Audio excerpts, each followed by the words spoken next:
नमस्कार, स्वागत है आपका जस्ट इंडिया में। मैं हूं आपके साथ मुस्कान। रुक करेंगे उन तमाम खबरों का जिनका सरोकार है आपसे।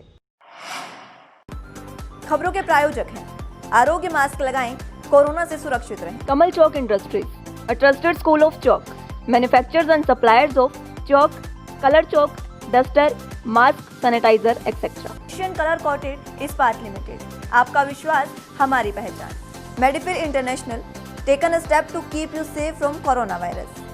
रंज किया showroom in Rohtak and Bahadurgarh. Showroom पर आएं, टेस्ट ड्राइव लें और गाड़ी बुक कराएं। चलिए तो बुलेटिन का आगाज इस वक्त की बड़ी खबर के साथ करेंगे। इस वक्त की बड़ी खबर बता दें आपको, किसान आंदोलन से जुड़ी ये बड़ी खबर, जहां पर किसानों ने केंद्र के प्रस्ताव को ठुकरा दिया है। बड़ी और अहम खबर बता रहे हैं आपको, बुराड़ी मैदान अब किसान नहीं जाएंगे।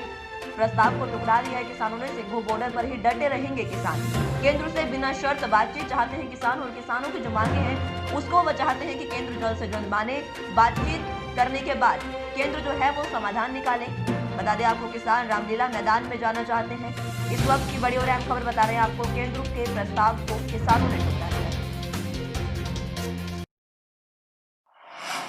वहीं कृषि कानूनों के विरोध में दिल्ली कूच कर रहे किसानों को झड़प के बाद बुराड़ी में धरने की अनुमति देने के बावजूद किसान नेशनल हाईवे 44 पर पिछले 33 घंटे से ज्यादा समय से डटे हुए हैं। कंटीले तार और पत्थर हटाने के बाद भी किसान दिल्ली जाने के लिए तैयार नहीं है। वहीं पंजाबी गायक बब्बू मान और क्रिकेटर युवराज सिंह के पिता योगराज भी सिंधु बॉर्डर पर पहुंचे। पंजाबी गायक बब्बू मान ने आंदोलनरत किसानों में जोश भरते हुए कहा कि वे किसान के बेटे हैं, इसलिए वो किसान का दर्द भली भांति समझते हैं, इसलिए वो यहाँ पर आए हैं।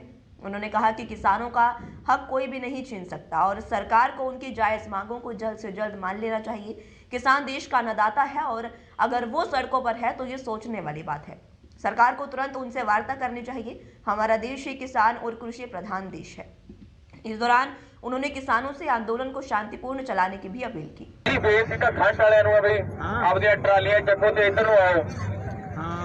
तो बाकी भी ਜਿਹੜੇ ਗੱਭਰੂ ਜਿਹੜੇ ਕਲਾਕਾਰਾਂ ਨੂੰ ਸੁਣਦੇ ਆ ਜਾਂ ਜਿਹੜੇ ਮੇਰੇ ਗੀਤ ਸੁਣਦੇ ਆ, ਜਿਹੜੇ ਫੇਸਬੁੱਕ ਤੇ ਬੈਠ ਕੇ ਕਹਿੰਦੇ ਸੀ ਬੱਬੂ ਕਿੱਥੇ ਆ ਗਿਆ, ਹੁਣ ਬੱਬੂ ਆ ਗਿਆ। ਮੈਂ ਤਾਂ ਬਿਮਾਰ ਵੀ ਭੱਜਿਆ ਆ।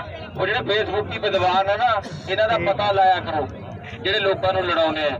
ਪਰ ਆਪਾਂ ਇਹ ਕੰਮ ਬੰਦ ਕਰਨਾ, ਨੈਗੇਟਿਵਿਟੀ ਹੈ ਜਿਹੜੀ ਇਹ ਬੰਦ ਕਰਨੀ। ਉਹ ਸਾਰੇ ਸੱਜਣ ਚਲੋ ਇੱਕ ਦਿਨ ਆ ਕੇ ਗੇੜਾ ਲਾ ਜਾਓ, ਪਰ ਆਓ ਜ਼ਰੂਰ ਮੇਰਾ ਵੀਰ, ਘਰਾਂ 'ਚ ਨਾ ਬੈਠੋ ਕਿਉਂਕਿ ਵਕਤ ਘਰੇ ਬੈਠਣ ਦਾ ਨਹੀਂ। ਆ ਜਾਓ मेरा वीर, आ जाओ।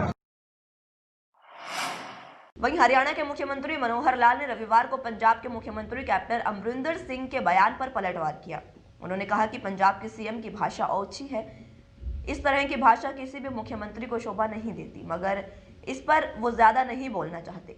उन्होंने कहा कि कैप्टन को मुखातिब करवाया कि मैं आपकी जैसी भाषा नहीं बोल सकता। मनोहर लाल ने कहा कि लोग सोशल मीडिया पर इसकी आलोचना कर रहे हैं।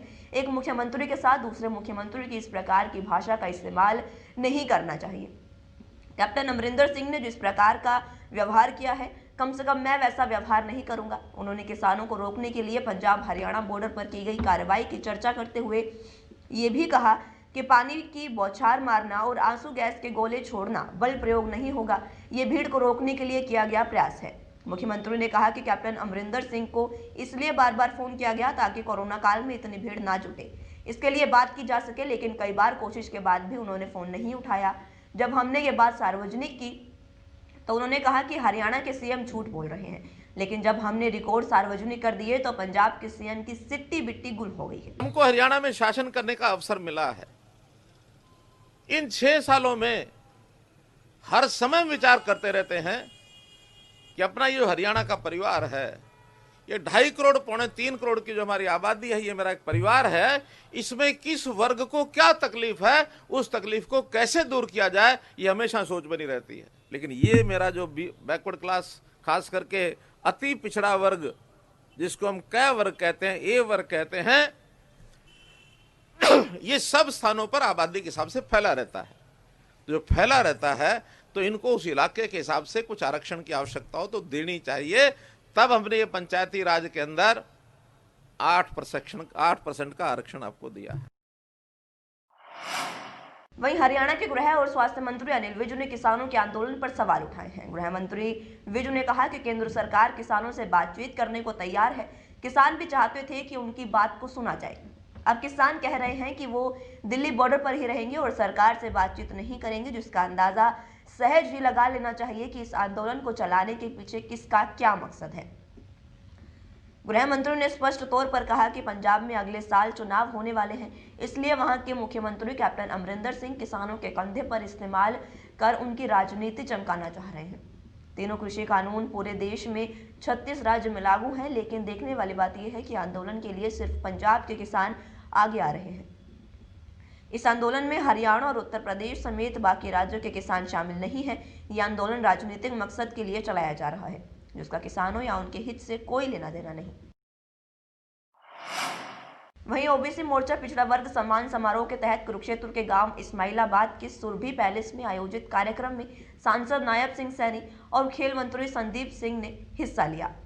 इस दौरान संदीप सिंह ने कहा कि पहले सीएए के नाम पर भ्रम फैलाया गया कि नागरिकता चली जाएगी और अब नए कानून को लेकर भ्रम फैलाया जा रहा है कि मंडीकरण और एमएसपी टूट जाएगा, लेकिन कांग्रेस ये याद नहीं करती कि उसके शासनकाल में कितने किसानों ने आत्महत्या की। अब अगर प्रधानमंत्री नरेंद्र मोदी किसानों को इस गुलामी के जाल से बाहर निकालने की कोशिश कर रहे हैं तो कांग्रेस को ये रास नहीं आ रहा। माननीय मुख्यमंत्री जी ने 2 बड़े फैसले लिए। एक तो महिलाओं को बराबर वक्त दिया जाए, दूसरा बहुत बड़ा स्टेप जो अभी तक किसी भी सरकार ने नहीं किया। हमारे सांसद जी ने एक बहुत बड़ी बात कही थी कि 55 साल दूसरी सरकार का राज रहा, लेकिन उन्होंने कभी ऐसा कुछ नहीं सोचा कि जिससे ओबीसी वर्ग के ऊपर भी हम काम किया जाए। वहीं अखिल भारतीय किसान सभा की हरियाणा राज्य कमेटी ने मुख्यमंत्री मनोहर लाल द्वारा किसान आंदोलन बारे की गई बयानबाजी की कड़ी निंदा करते हुए कहा कि वो बौखला गए हैं।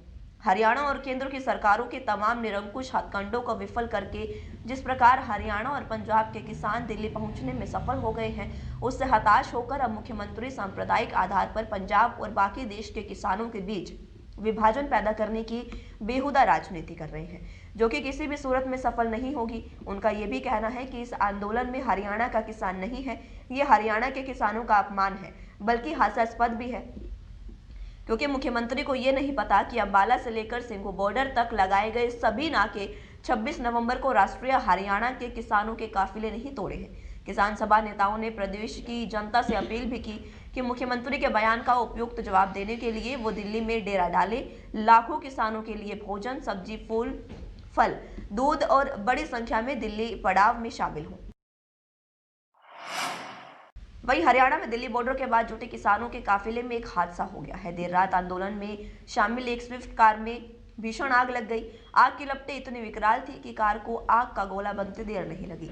इस घटना में कार में सो रहे बुजुर्ग की मौत हो गई है। जैसे तैसे किसानों ने आग बुझाई, लेकिन आग लगने से गाड़ी का सेंटर लॉक लग गया, जिसके कारण किसान को बाहर नहीं निकाला जा सका। बताया जा रहा है कि बुजुर्ग किसान ट्रैक्टर मिस्त्री था और आंदोलन में शामिल हो रहे किसानों को फ्री में सर्विस दे रहा था। मृतक की पहचान 65 साल के ट्रैक्टर मिस्त्री जनकराज के रूप में हुई है। वो पंजाब के बरनाला जिले के धनोला गांव का रहने वाला था।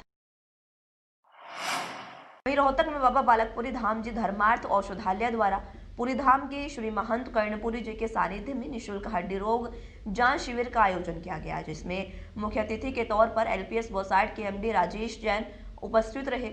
वहीं विशिष्ट अतिथि के रूप में प्रमुख समाजसेवी राजेश लुम्बा और सोम मलिक भी मौजूद रहे।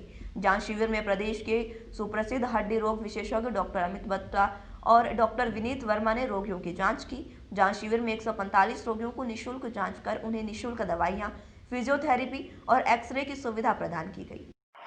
खबरों के प्रायोजक थे Shri Shyam plywood and lamination, वेंसफिल अपरेड्स लव, boiling water proof plywood, SCF 48 Huda complex Rohtak, Kamal Chowk industries, a trusted school of chalk, manufacturers and suppliers of chalk, color chalk, slate pencil, duster, dustless chalk, housekeeping material, mask, sanitizer, hand wash. Office number 201, first floor, town centre mall, D park, model town, Rohtak. Corona महामारी से लड़ने के लिए आरोग्य mask लाया है आपके लिए सबसे आधुनिक मास्क। इसके साथ ही आपको मिलेगी आधुनिक पीपीई किट, वो भी बहुत ही सस्ते रेट पर। contact@arogyamask.com पर जाएं और हमसे संपर्क करें या फिर www.arogyamask.com से जुड़ें। इसके साथ ही आप हमें कॉल कर सकते हैं। हमारा पता है Anand international, plot number 181, Panipat, Haryana. Be Fast Fit, India's fastest growing fitness chain, now at Rohtak D Park.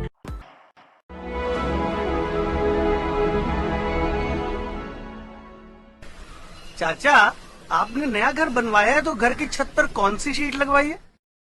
बेटा, मैंने अपने घर की छत पर एशियन शीट लगवाई है क्योंकि वो कभी न मिटने वाले ओरिजिनल निशान की चादरें हैं। साथ में ISI का चिन्ह, 5 साल की वारंटी के साथ साथ पैसों का सही मूल्य देने वाली वही इकलौती शीट्स है। क्योंकि नाम नहीं, पहचान जरूरी है। फिलहाल के लिए इस बुलेटिन में इतना ही। जुड़ रही है जस्ट इंडिया के साथ। नमस्कार।